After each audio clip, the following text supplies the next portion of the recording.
again, and welcome to another episode of the Modern Farming Podcast, brought to you by Green Gene Foundation, where we're always cultivating agricultural excellence through education. We're your hosts, Kris and Tara, and together we're growing in the knowledge about the world that feeds us. Hey, that's right, Tara. And today we've got some special guests. As you can see, they've got our outdoor setting going on. We hear some roosters in the background. So we're going to the farm. Today we're visiting with Dan and Julie Klob.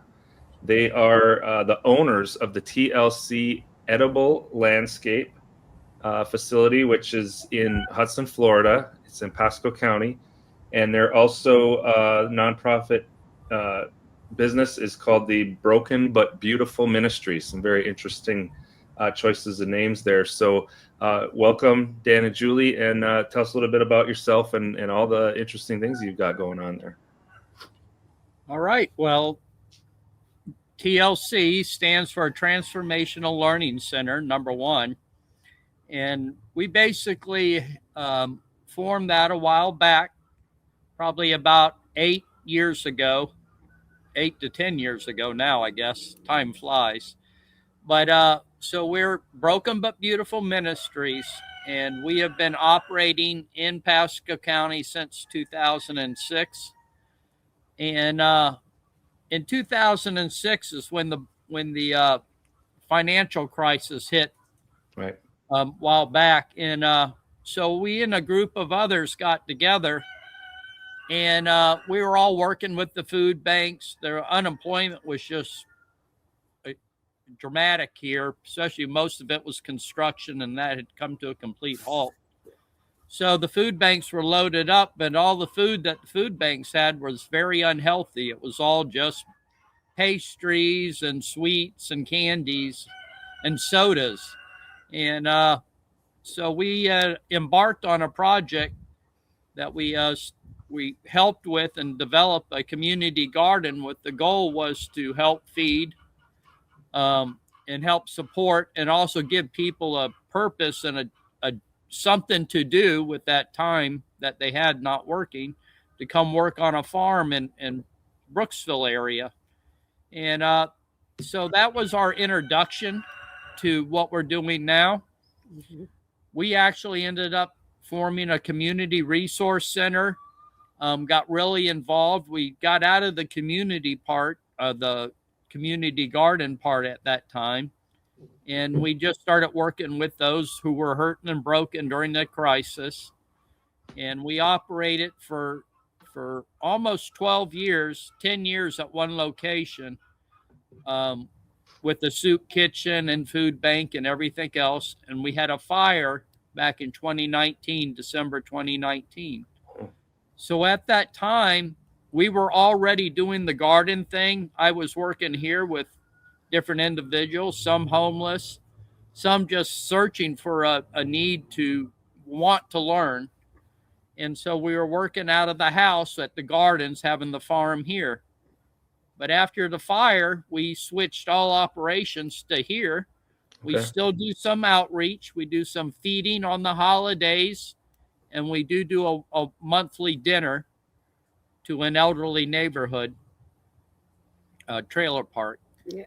Our mission statement is to offer help to the hurting and broken through the love of Jesus Christ. So with that said, the Lord basically told us, feed my sheep and I'll provide.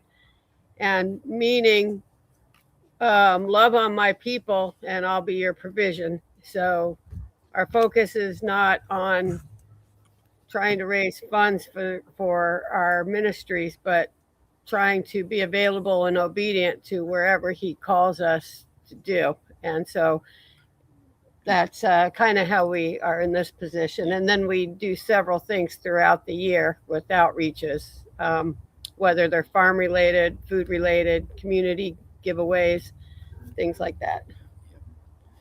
So in all that, I just, meeting you all and everything else, we feel that we could provide some of the services that we have to other individuals that you all may know and part of the community. We're we're used to working in a community type atmosphere.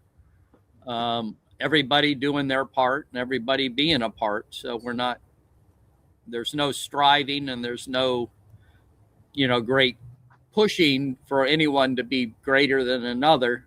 And I think that's the way the Lord really wanted us to operate anyway. So I think this is really a good mix of coming alongside of some of your things that you all do too. So we're happy to be part of you all and working with you all.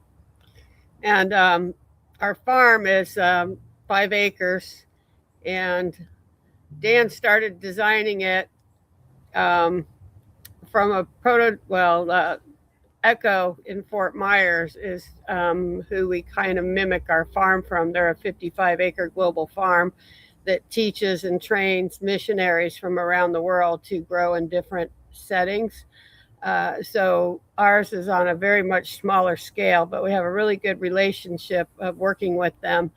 And so they help us when they can. And we've set up our farm similar with a lot of their principles. And we just we have different zones set up. And we do a lot of tours. We had one yesterday, the school down the road, and that went really well. Mm-hmm. Nice. So that was all good. So it's really about teaching people how to grow, whether it's on 5 acres or in their backyard or on their patio, how they can grow nutritional food. Yeah, I think that's great. So basically, it sounds like you guys started with service to the community, and it just kind of through this and that led you down the path of some agricultural activities which you've been growing, and that's how you met with all us folks at Green Gene and started a nice relationship, because I think we have similar views in a lot of things. Can you tell us what Transformational Learning Center means to us? That you said that's part of your title, right? TLC, Edible Landscapes. Mm-hmm. What do you mean when you say Transformational Learning Center? In the beginning, many of the people we were working with were homeless or really struggling individuals. And so we had come alongside of them, and we were providing different job opportunities.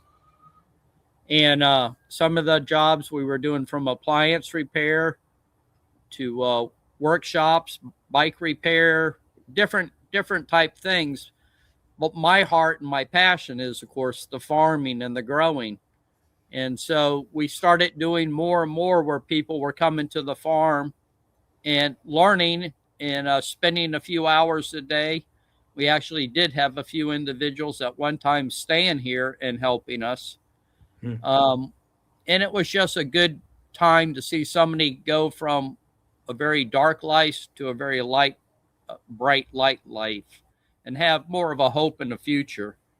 Not even if they didn't stay with the farming part, it gave them a value and a worth of giving, putting into the ground and building with the soil. When you're working with the soil, and it just, to me, it's even pulling weeds for relaxation. I go pull weeds. It seems crazy, but that's what I do if I get stressed out, I go pull weeds, and I have plenty of them. So it's just, it's to me, I went through some really hard times in my life, and that's always been where I ended up, either in the woods or in the garden, one or the other. And a lot of people that we worked with through our ministry, the Broken But Beautiful, it was called Acts Community Resource Center. A lot of them didn't feel like they had purpose. So the idea of this was to bring them in an environment and teach them some skills, life skills and trade skills, so that they felt like they had a purpose. Yeah, so that would be the transforming part. Interesting. I wasn't sure if transforming meant the earth and the soil and the growing. Now I understand it. It was really the heart. Yeah, it was more of a personal. It was a relationship with Jesus Christ. It was the basis of the beginning. Gotcha. Turning of a life, changing of a life. Gotcha. Yeah, very nice. So I've been to your farm, and you, like you said, you have different zones, but can you tell us a little bit more? I think you had described it as permaculture style. What does that mean? And if you can explain that to everybody here. Well, permaculture style, I like to call it more self-sufficiency style, is everything though is working together. Everything has purpose. Of course, when you I've taken a couple of permaculture classes, and of course you layer everything according to what you use most, and then what other things can interact together. So one of the beautiful parts of it is with the animals is how, just like I love pulling weeds, well, guess what? The chickens love eating weeds. Unfortunately, I can't turn them all loose in the garden, but I can sure throw the weeds with the chickens. Mm-hmm. And then also everything we got growing around the farm, some of the things the goats eat, and of course all those are growing around the goats. A lot of the stuff that the goats don't eat, the rabbits eat. So we're able to really, everything that we have, we try to make sure at least has 3 purposes. And that was the first thing that we did learn in permaculture class. If you're growing something and it doesn't have anything but one purpose, like I just like a certain thing, that's why I grow it, it's not really valid in a permaculture style farm. You need everything to be interacting with others. So you have nitrogen fixing plants growing alongside your nitrogen using plants. You have those same plants being fed to the animals when you're using that manure to go back either into the worms or back into the soil around the plant. So we found it very interacting. Even like banana stalks, we can chop the banana stalks up, mix it with some molasses, let it ferment for a week or so, and it makes a great silage for the pig. And so all these different things that that was waste, now we can turn around and use it as a food product for one of the animals or for us. And basically really working together. Of course, once you really start doing this, you're like, well, I wish I really planted this over here or over there, but you make do with it. Thank goodness we got golf carts now and we can run back and forth. But the whole idea of a real truly good design permaculture is everything is close by the other source or product that it needs to interact with, whether it's us or animals or just with the ground itself. So I see how the plants work with the animals. How do you prepare this Florida soil for all that you do on it? Well, I love the saying, build soil, and build soil. You never stop building the soil because it's constantly depleting. Every time we get a hard rain, it seems like half my topsoil's in the backyard. It's very difficult. It's not a one-time deal. It's not, I go out and I do a cover crop and I put some compost down. I'm constantly layering. The main thing we do use is tree mulch. I have a couple of a tree guy, one especially, he really likes me. He was here yesterday dumping another load. And he brings me the nice clean stuff and really good stuff, and he knows what I want, and he brings it, and man, I got a pile that's probably 15 feet tall. We call that pile Mount Mulchmore, and it's back over there. And I think one other reason the guy really likes Dan is we like to share our products with him. So he likes honey. Whatever's in season. We're also beekeepers, so we can give him honey or jams. He likes jams. Yeah, so we do or whatever a lot of vegetables are in season. So we like to share it with him. Yeah, he likes broccoli, especially. That's funny. We do a lot of bartering, probably more than normal anymore. Well, I think that's the way it originally was. God set it up originally that way. Well, that's how farming used to be a lot, right? It used to be sharing, especially when the with the settlers, right? Everybody grew a different something and then it brought it around and shared. That's how it used to be. Yeah. I think we need a little more of that, right? I mean, it doesn't have to be a barter economy, but it's nice to get out and work with like-minded people and people that appreciate, homegrown things. That's cool. That's really cool. So the big thing with the soil too is, of course, the worms. Worms are really a big factor. Manures, composting, but working it all in. I've been blessed. I have a friend that owns a coffee shop, so he saves me all his coffee grinds. And it's even most of it's organic coffee that he uses. So it's I use that around all the plants, especially our bananas and stuff. So it's good to have sources that we can input. The school that was here yesterday, they do horses right down the road, so I can get all the horse manure I'd want on top of what we already have. So it is working together in that community style. But building the soil, it literally takes years to really build it on this sand. I want to kind of get back to that. So like even the mulch pile, the mulch isn't even really good for soil. I use it as mulch to keep the weeds down, but it takes a couple years for it to even break down well enough to even make soil. And you still got to put other additives in it because it's high. We use a lot of ash because our soil is really acidic. It's good to test your soil. We have really acidic soil, mainly all across Florida.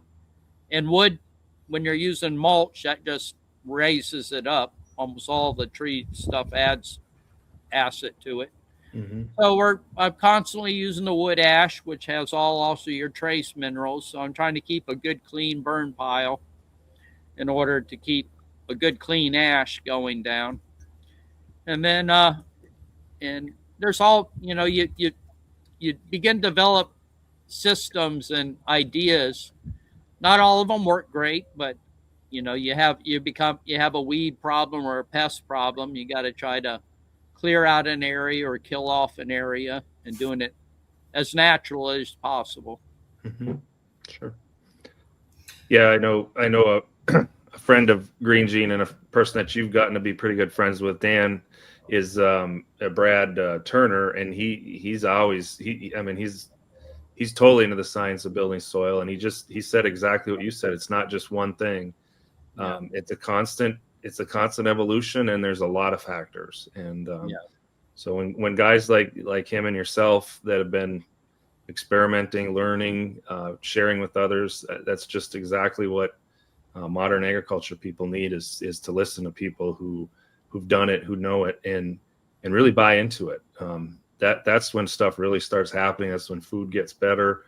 That's when pests and diseases go down. Love it. Love to hear it. It's a success story, and we try to get as many of those on as we can because we want people to hear how well it works, and it really does. It really does work when you work the soil.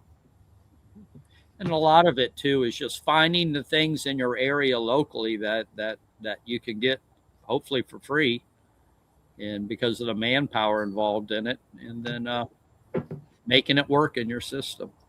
Yeah.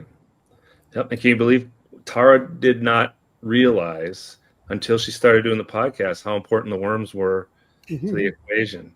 We've had a few worm people on, and people don't realize that they're so good for the soil, and it's amazing what those little guys can do. Yeah, we had a couple worm beds, worm farm. We had a nice sign that said "Will work for food," which kind of played off of the other ministry that we did. But so we did have a couple big worm permaculture beds, and we're trying to regenerate that now again. When we had the food bank, we had so much lettuce donated, and it was almost all the time it was already beyond use. Yeah. One things I found worms love more than anything else is lettuce. Yeah. And they would just devour that. Yeah, it's one of their favorites. So, in addition to the worms and the bees, I've heard you talk about, and I've heard the chickens in the background. You also have pigs and ducks and goats. And how do you use your goats on the farm? Are they just for milking, or? And I think you just had a new baby goat, didn't you?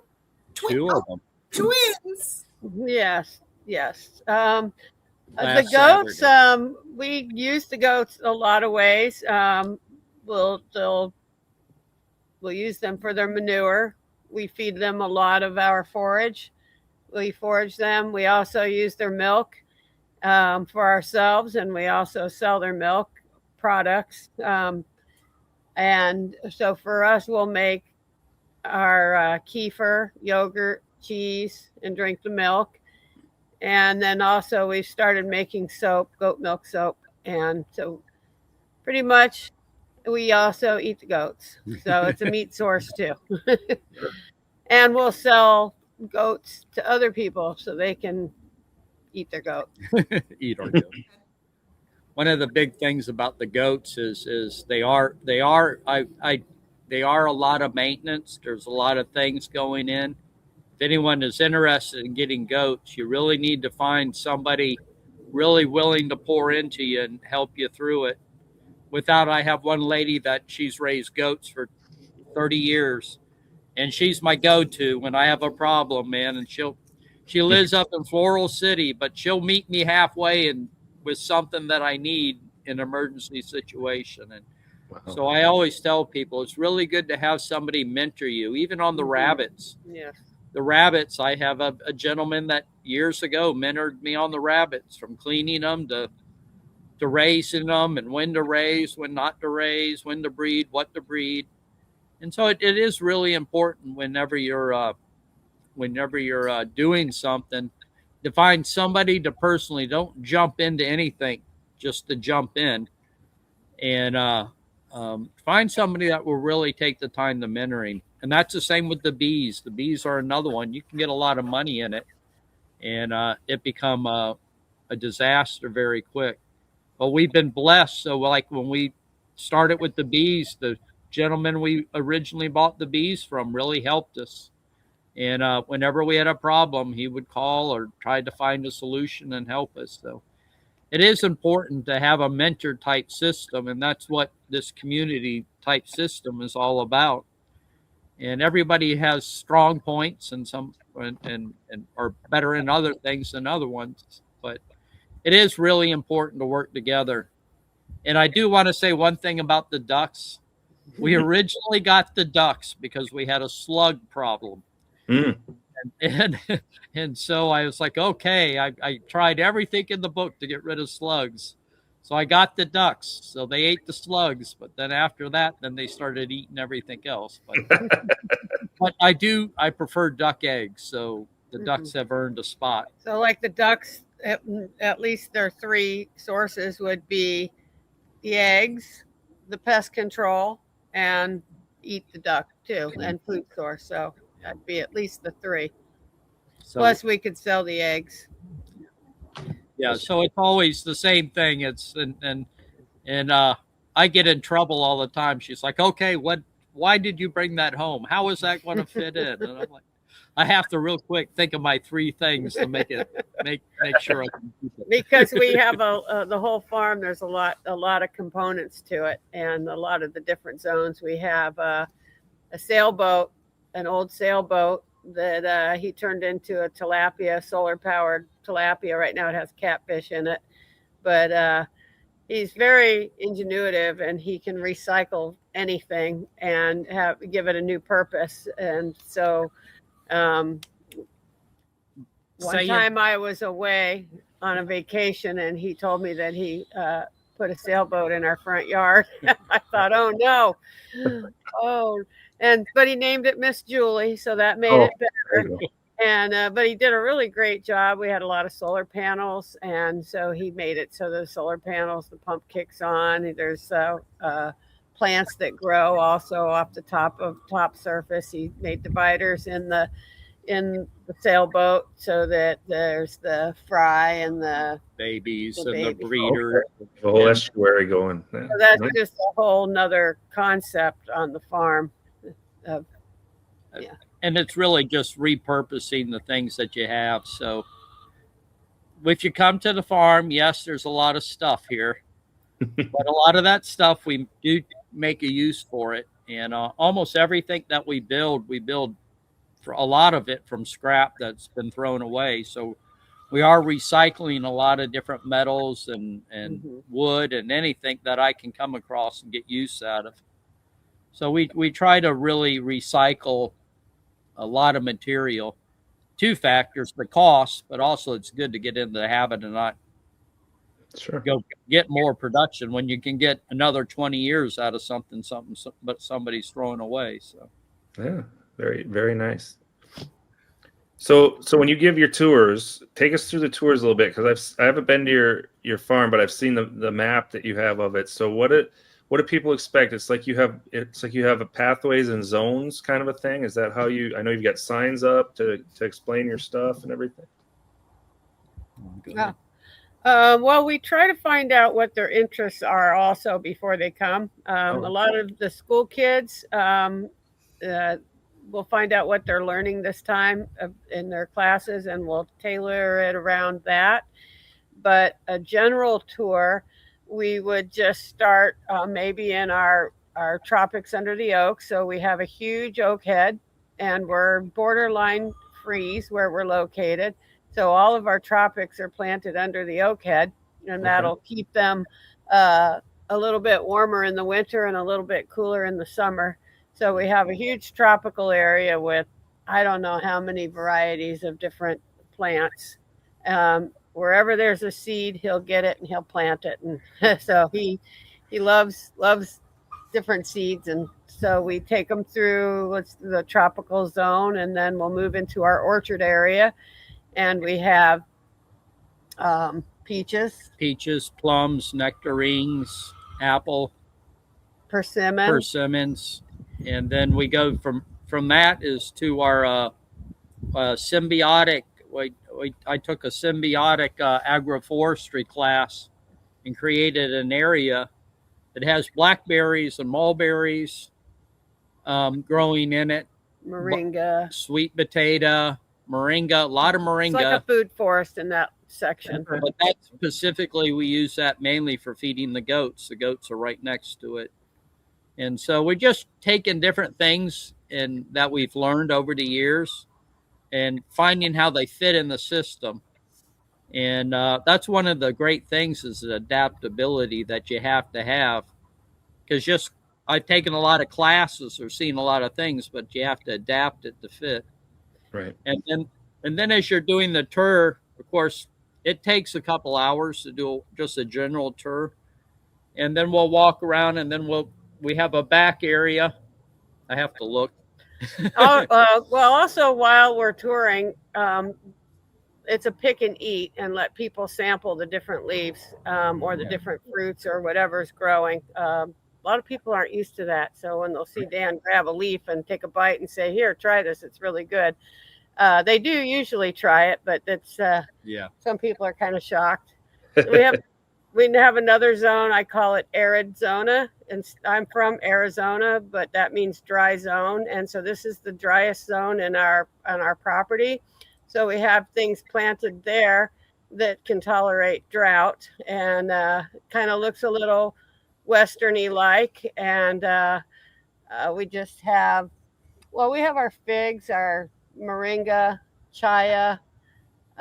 We have a cassava. We'll put a big jujube tree, some cactus, and we eat. You eat the cactus pads. They're a thornless one. Sure. So that's near the Mount Mulchmore area. But the idea of that is when we don't have rain, that we don't have to water that area. It should be able to thrive without intervention. Yeah, we don't have a lot of irrigation. That's one thing. We don't have an elaborate irrigation system. So instead of having an elaborate irrigation system, I just have thick layers of mulch that act as the sponge. We are on well water, so we do have some irrigation, and then the other is just moving hoses around. Yeah. We have another area where the bees are. We don't always keep our bees on our property. We move them to where the bloom is. So after maybe next month or so, we'll be moving them down to the Hudson Beach area to get the bloom that's going to be starting down there.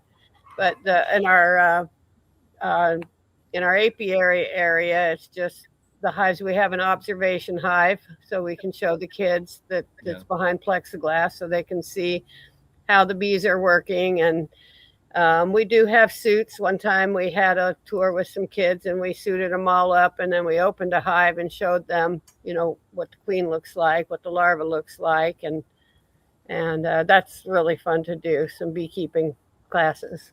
And then we also have one area that is our designated. Basically, that's where we raise our crops. It's all raised beds.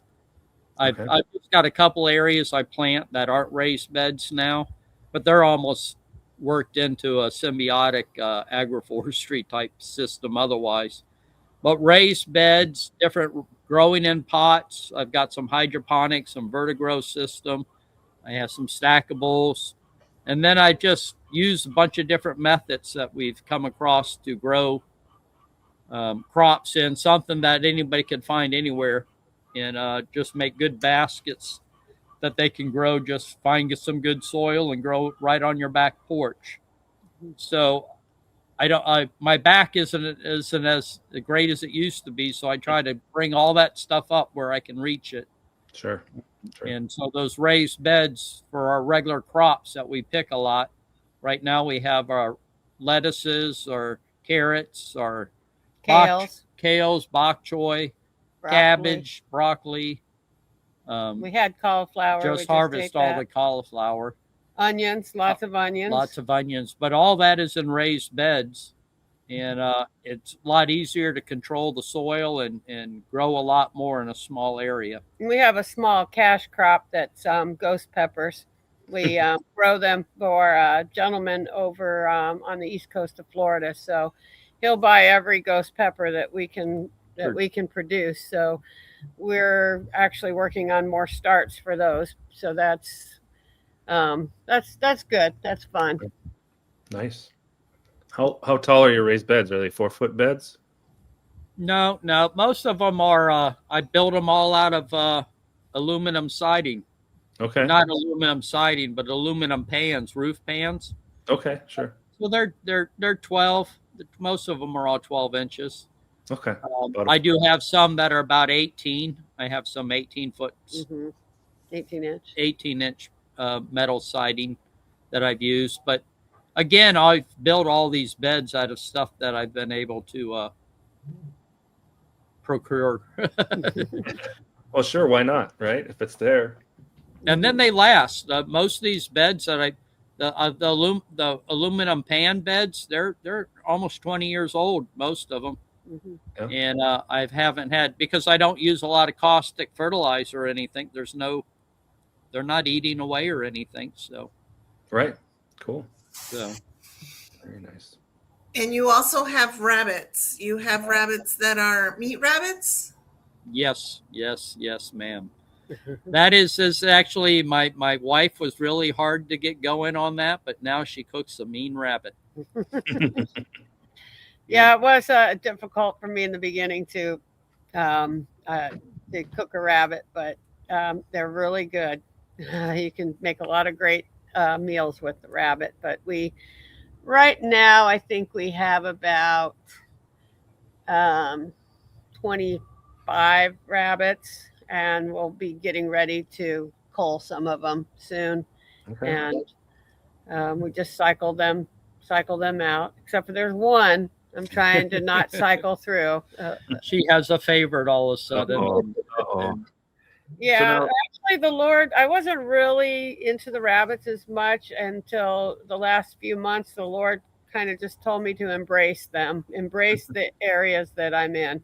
So I thought, wow, okay, I'm going to just really enjoy doing the rabbits and learn more about them and just embrace what God has for me to learn and share with others with that.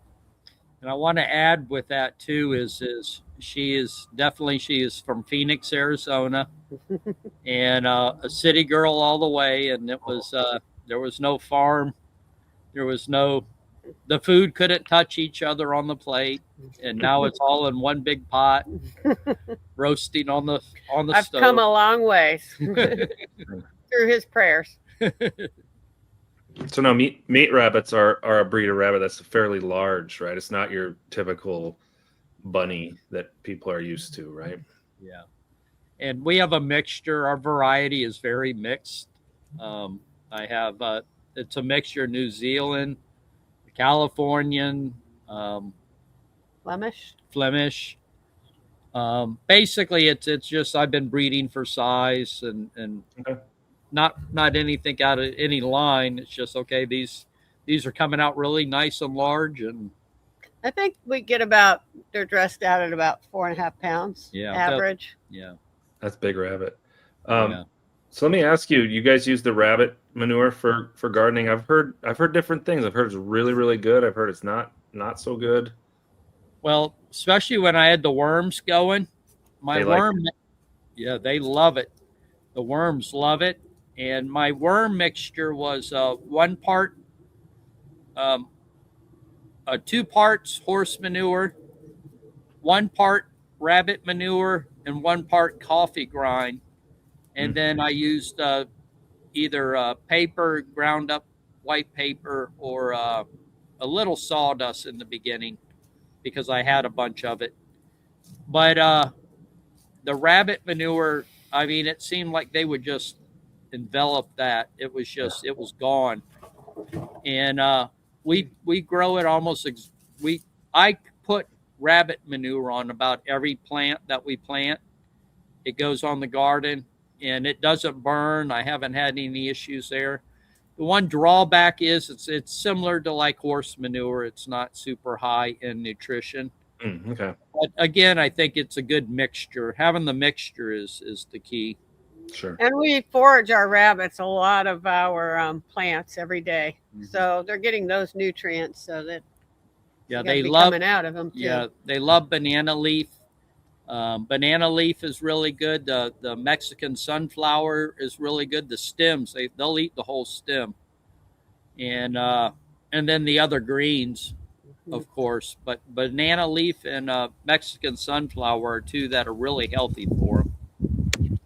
So let's talk about some advice. So if you knew some folks who wanted to kind of start up homesteading or interested in it, maybe didn't know a whole lot about it. What would be one lesson you guys have learned or one key tip that for people who are thinking about going into that type of practice? I think the big thing is, and it's one thing that we're trying to get going here, working on it right now. We don't have it final yet, but try to go visit and spend a little time there and really realize, of course, it is a lot of work. It is, it's not like you can do this a couple hours a day and you're working a job. It's if you're doing it hardcore, if you're really going all the way to be self-sufficient, it's going to take you a lot of time and work. But there's all layers of that too. By saying that too, you can just do 10%, 5%. And then it can be an hour or 2 a day. It's something that you really have to love. You have to get a feel of it. I like to say it's in your blood, but it is hard work, but it's very rewarding at the end of the day. And but really, I think finding again the mentorship is what I really feel is important. Having those mentors around that can help you in difficult times, and having a place where you can go and get new ideas. I know a lot of stuff's done on the internet now, but I like to just go to a farm and walk around and see what they're growing and like, oh, I never thought of that, or I didn't think of that. So key. Yeah. To get ideas. One thing though about it is the food preservation end of it. Oh yes. So we freeze dry a lot of stuff. We also freeze it, we can it, we turn it into jam. What else do we do? Ferment. We ferment a lot of it. Fermentation. And for instance, we just had a freeze coming, so we grow a lot of papaya. We pulled our green papaya off the tree so we wouldn't lose them, and then you have to just chop that up, get it either in the freezer or the freeze dryer.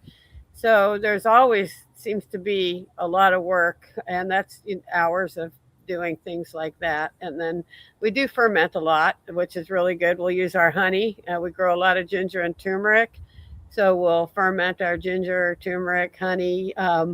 The green papaya, we can use it as we can make coleslaw out of it, shred it, sauerkraut. With our cabbage, we just made a bunch of kraut too. Sure. So the food preservation end, really takes up a lot of time. Yeah, it takes up almost as much time as growing sometimes. Yes. What do you do with it when you have a truckload of something? Can't eat it all, right? Yeah. It all starts to turn ripe, and you're like, what do I do? Act now. Right. And we're a big fan, my wife and I, of the freeze drying. And if you can afford the space and the time and the cost of the machine, I think that's a really big one. That really is a good way to preserve food. It's really easy to lock stuff away for a long time. So yeah. And the fruits, the freeze drying of fruits, everybody thinks, how much sugar did you add and all that? Bananas and peaches. And we don't have the sweetest peaches here. The Florida peaches and plums aren't that sweet. But when you freeze dry them, it really brings the sugar out. And you can really, they're really crunchy and tasty. It does. And what I tell people is, if anything that's organically grown, anything, including humans, meat, fruit, vegetable, it's 80% water. Yeah. So when you're eating an apple, 80% of your bite is water. You take that water out, and all you're left with is the flavor. Yes. And that's what's coming through. And I think that's just, that's such a great technology. It makes things taste better, and it lasts forever, and it's light, and you can pack it and store it. I think that's a great way to go. We freeze dry a lot of our bananas. We have at least 18 different varieties of bananas, and we have several banana heads hanging in the garage now to ripen because he cut them before the freeze. But and then we'll sell those when we go to events and things like that. So we eat them ourselves, and then we also sell them. Yeah, bananas. I found bananas and strawberries are big sellers, and that's what we tell people. Pineapple. We have a lot of pineapple here. Everywhere is pineapple. So really, yeah, that's a good one too. Those are really good freeze dried. And Dan also he makes a lot of jams. He's very good at blending, and so he just does a lot of different blends with the bananas, just did a pineapples, plum and banana, because none of them are just by themselves are good. I did a plum and banana, and everybody's like, plum and banana, but when they tasted it, I have people call them, I want some plum and banana. I'd be surprised. And I don't write anything down, unfortunately. So to copy that, it's like, I mean, we have it on the ingredients label, but the rations are rations. I'm the same way. Yeah, I'm the same way. So Dan, what kind of advice would you give someone who just had a small amount of land, and if they were looking to copy some of the things that you're doing, how many things could they do there in their small property? Oh, it's you can do so much. We have a guy that's been coming here. He's got a house in Beacon Woods right down the road here, which is a little micro backyard, and it's all rock. He had it all done in rock. So he's got some raised beds. He's got some pots. You can do a lot in a little area. He's like so excited that he's getting all this food coming in. And all his blueberries are blooming, so now he's really excited. And he probably put trellises out too for the beans, and just and lots of pots, as he said. Yeah. So there's a lot you can do in even a little area. No soil. He has no soil. Literally, his backyard's rock. And but he's composting. He goes gets his neighbor's leaves and rakes them up for him so he can compost them. So it's, there's a lot you can do in a little area. But if you got a little area, my big thing is the mulch. with the sand, that's really the fastest way to build the soil is the tree mulch. And the cost, they get so much, and half the stuff that they say is top soil or good soil, I haven't had a great success with any of it. I've always tried to either build my own or use my own if I'm doing an outside project, or at least some of it. And just so I know what's going into the soil. So composting, even worm culture, they have so many different worm things now. You can do worms on a small scale. There's so many ways that you can build your soil on a small scale. But if you got a half an acre sitting there and you can catch the tree guys, call around, get the mulch dropped, and let it start rotting. It takes a while, so just get it piled up and let it do its thing. Going back to our tours, a lot of things that we like to do is when the tour is done, have some of the products ready for the people to sample, whether it's fruits or salads or drinks, because we'll make teas out of our passion fruit or moringa, or just, so we just try to have a lot of different things for them to sample. And we have an area where we're growing sugarcane, and I'm waiting to get a sugarcane press. And then when we pass through that area, then, we can press it and they can taste the fresh sugarcane, because that's really a neat thing too, especially for kids. Yeah. Okay. Well, if you don't mind, I'd just like to say a prayer. Anything you want. It's your show. All right. Well, Lord, we just come to you right now. We just thank you for the opportunity to be part of a community of individuals and groups and organizations wanting to make better this wonderful planet that you've created for us to manage and just use it as you intended it to be used, in a way that we go out and use our hands or any ability that we have to just help others, and then also just to provide for ourselves. We thank you, Lord, for all this time and this great world that you have created. It always seems like it's in chaos, but we know that one day it's going to be made perfect. So that's where our hope is. We thank you for that. In Jesus' name, amen. Amen. Amen. Beautifully put, Dan. And thank you guys for joining. That's about all the time we have for our podcast today. Okay. So thanks for listening to Modern Farming, and be sure to follow us, share, and like us again as we grow in the knowledge about the food, about the world that feeds us.